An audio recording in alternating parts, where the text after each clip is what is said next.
The risk of a bubble in technological sector in the United States is real. There is many different things pointing in that direction. First of all, the massive investment they put on the sector, the concerns of the shareholders of these big technological firms who are not exactly happy with the idea that maybe the returns of these investments come longer. Also, the main threat, the AI from China, is growing faster than ever and therefore could overpass the US technology in the coming months. We also have seen how supply energy could be one of the big challenges for data centers in the United States. Hello everyone and welcome to a new ATFX video. My name is Gonzalo Canete and in this occasion I'm come here to give you a quick update of one of the main topics that is concerning traders in our days, which is AI in general terms. Artificial intelligence could be a bubble or not. We are going to study this from different angles, from a fundamental perspective. I want to give you 3 key points based on these concerns. I want to also give you 2 different lines on the strategy in terms of investment and trading, what could be a good hedge in case of risk on these 2 sectors. I bring you a few ETFs and a few charts with different things to show you this point. But before we start with all details, click on the subscription button, also click on the bell if you want to receive notifications anytime we update new information, valuable information for your portfolio. First factor, leverage. This is one of the main threats of technological industry in the United States at the moment. They spent during the 2025 400 billions of capex, massive investment between 350 to 400 billions investment in artificial intelligence by the main technological firms in the United States. The Stargate project involves commitments of around 500 billions of dollars over the next 4 years. Total amount of investment could be, and this is incredible, between 2.5 to 3 trillion of dollars invested in artificial intelligence in the coming 2 years. So as you can see, those numbers are massive. The main question of shareholders in these big companies, in these big techs, is how long it's going to take until they generate returns of these massive investments. Now, the second concern, the second point that causes concerns on traders is this business seems to be a closed loop business model. Technological firms in the United States are apparently supply and taking from each other the deals. So we can see a closed circuit cash flow between all of these companies. The main example I give you is Nvidia and Microsoft had invest 15 billions in the startup Anthropic. Anthropic at the same time commits billions of business with Azure, which is part of Microsoft, Azure Cloud Capacities, part of Microsoft. So therefore, Microsoft investing in Anthropic, and Anthropic is spending part of that money in Azure, and Azure is part of Microsoft. Not only that, Anthropic also commit to buy new Nvidia processors, and therefore Nvidia and Microsoft invest in Anthropic, and Anthropic renting, hiring, or taking new services from these companies. It's a closed circuit model. And as I say here, the investors and the customers are the same entities, creating a closed circuit of recycling cash flow. Being in a bubble does not imply an imminent burst. Many markets have remained inflated for years. That's another point. We could see this bubble inflating forever and ever. I just took the returns generated by seekingalpha.com, returns generated by sectors in the United States.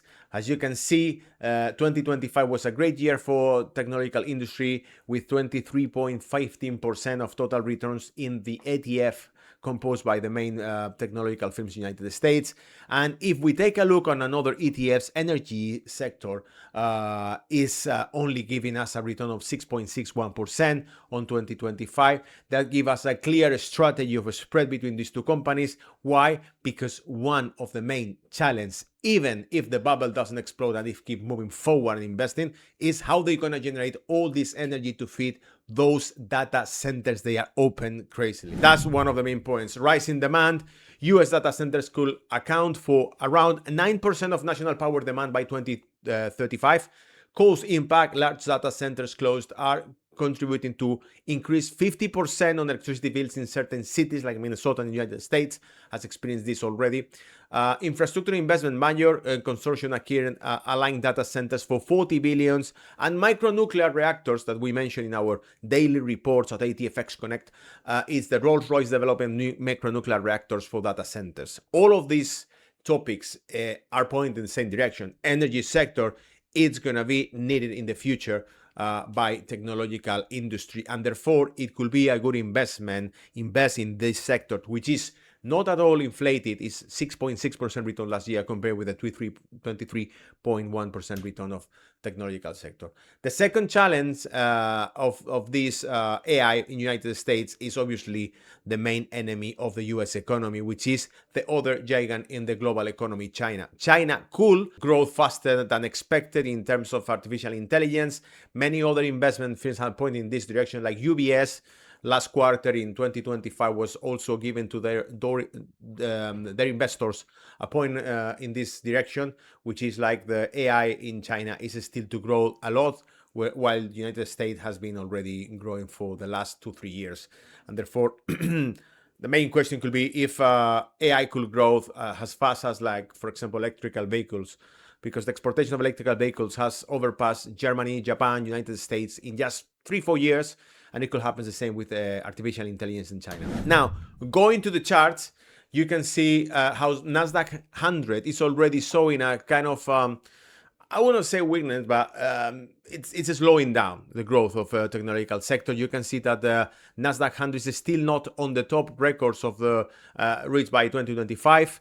So these first weeks of 2026 has been really positive for equity market in the United States, but not for technological sector. SP 500 already passed the top records reached on the 2025, and Russell 2000, one of the most diversified indices in the United States, already passed by far the maximums achieved on 2025. So therefore, it's a good signal for diversification and point in the same direction. Now, the last chart is showing us, in terms of technical analysis, the evolution of two ETFs. One of them is the State Street Technological Select Sector SPDR Standard & Poor's ETF on technological sector in the United States, which is a good representation of how is evolving these firms. And below that chart, we can also see the energy sector by State Street Energy Selector Select Sector SPDR ETF, which is showing us also the main composition of the top energy companies in the United States. Now, if you can see from 2022, the prices seems to be almost the same 4 years ago. And therefore, that's why I believe this sector is cheap, if you prefer to say, compared with the technological industry. And therefore, it could be one of the sectors that grow faster than others in the coming year. Remember, this is not advice of any kind. It's just simply my opinion and my view on what is going on in the market, with no other purpose than just give you a good update on this topic. I hope you enjoyed this video. If you like it, give me a thumb up and leave your comments. I will read you for the next few videos. Take care. Bye-bye.